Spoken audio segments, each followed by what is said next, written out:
Es stellte sich heraus, dass der US-Kongress die Frage der UFOs und der Programme zur Bergung außerirdischer Raumschiffe nicht nur ernst nahm. Bei persönlichen Treffen mit Kongressabgeordneten konnten militärische Insider beweisen, dass es Kontakte zwischen Menschen und Außerirdischen gegeben hatte. Joshua Reed, ein ehemaliges Mitglied der US-Marine mit Erfahrungen im Bereich der Raketenabwehrsysteme, sagte kürzlich, dass er mit den Themen im Zusammenhang mit geheimen Weltraumprojekten bestens vertraut sei und nach seiner Pensionierung eine umfassende 4-jährige Untersuchung durchgeführt habe.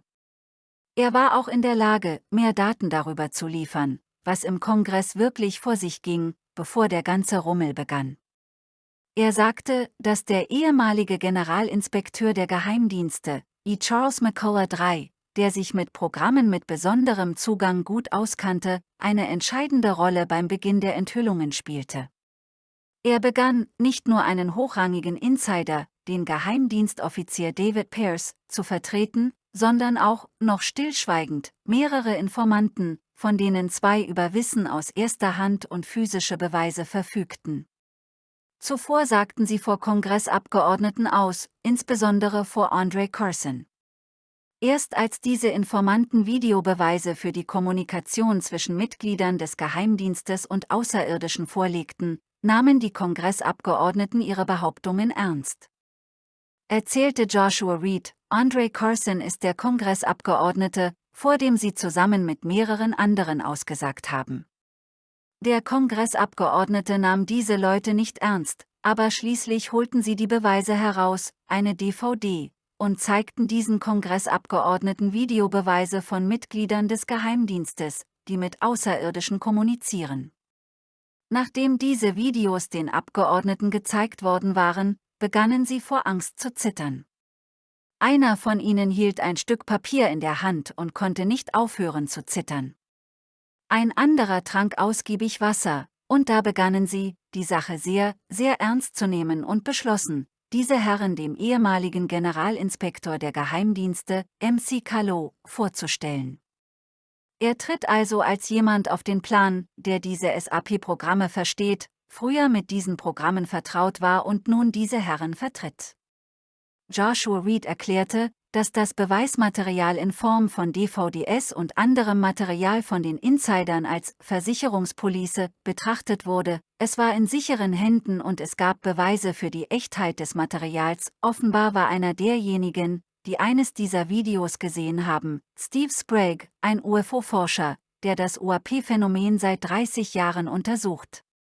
Er gab an, dass es Videos von Briefings gibt, von denen eines beiden zeigt, wie er mit 3 Wesen durch ein kleines Gerät in seinem Ohr interagiert. Sprague berichtete, Datum 4 ist der 19. Mai 2022. Biden ist in Alaska und hat auf dem Stützpunkt Elmendorf-Richardson zum Auftanken Halt gemacht. Dieses Video ist das unglaublichste von allen. Biden trifft sich mit 3 Mitgliedern der außerirdischen Gruppe, Ganzi. Biden hält sich ein kleines Gerät ans Ohr, und das Gespräch ist stumm. Das Video dauert 9 Minuten, dann betreten 4 Personen den Raum. Einer von ihnen ist John Podesta. Die anderen 3 sind unbekannt. Die Wesen verlassen den Raum und das Video endet.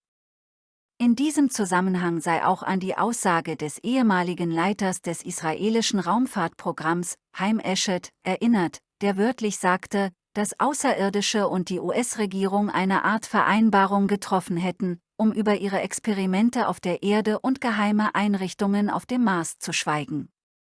Er bestätigte auch die Existenz der Galaktischen Föderation. Und natürlich warten wir alle darauf, dass diese Videos und Materialien, die den Kongressmitgliedern privat zur Verfügung gestellt wurden, endlich veröffentlicht werden.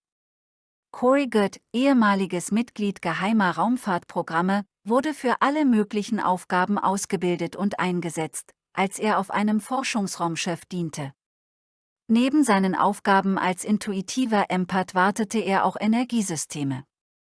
Hier ist, was Corey Goode kürzlich darüber sagte, im Inneren der Generatoren drehten sich kleine Körbe. Sie waren mit einem speziellen Mineralpulver beschichtet, das man von Zeit zu Zeit austauschen muss.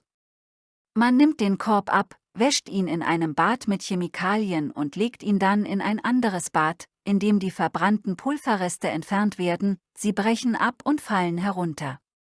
Dann legt man ihn in eine andere Chemikalie und taucht ihn anschließend in frisches Pulver.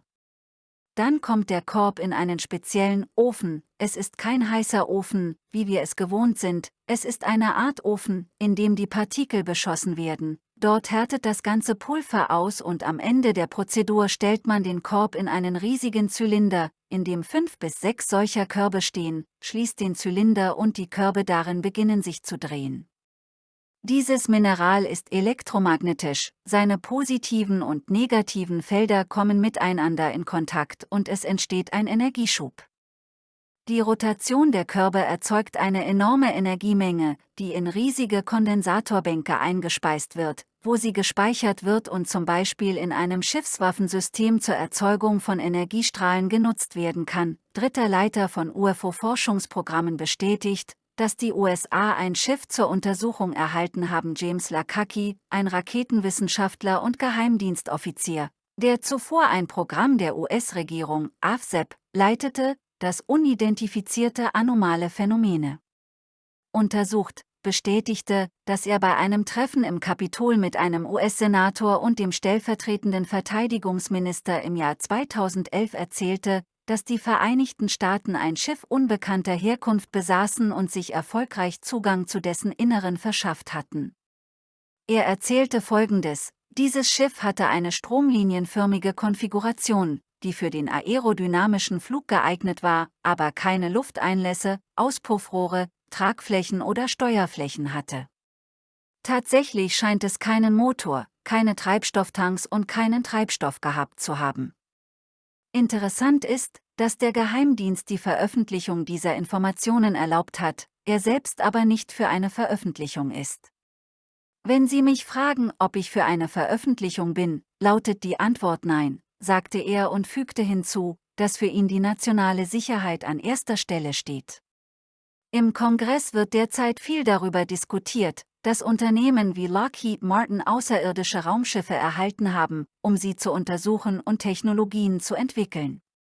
Lakaki ist der Meinung, dass diese Unternehmen die Ergebnisse nicht an die Öffentlichkeit weitergeben sollten, wenn es eine große Investition von Auftragnehmern gibt, eine Investition in Technologie, und sie diese Technologien erhalten, werden sie behalten. Es wird schwierig sein, ihnen die Technologie zu entreißen. Wenn etwas übertragen wurde und ein privates Unternehmen sein Geld, das Geld seiner Aktionäre in die Forschung investiert hat, James Lakaki, der das AFSEP leitete, obwohl er offensichtlich nicht sehr scharf darauf war, wurde der dritte Leiter von Regierungsprogrammen zur Untersuchung von UFOs in den USA. Es ist bereits klar, dass es viele solcher Programme gab, der zugab, dass außerirdische Schiffe vorhanden sind und untersucht werden.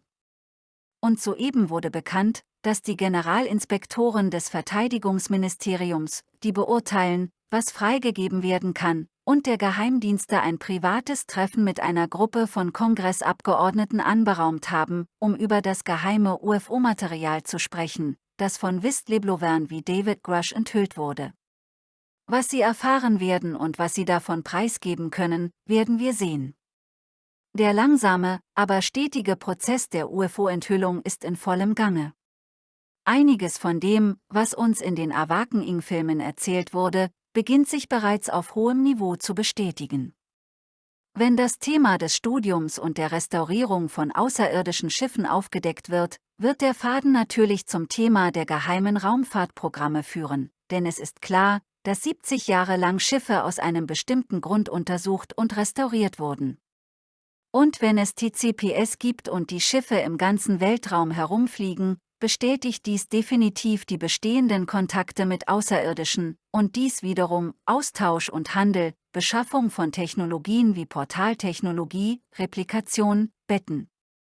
Der Forscher Benjamin Fulford, der sich auf seine vielen Quellen beruft, glaubt, dass die Ereignisse in Israel und Palästina ein Versuch der Kabale sind, den Dritten Weltkrieg auszulösen, um dem Gefängnis zu entgehen.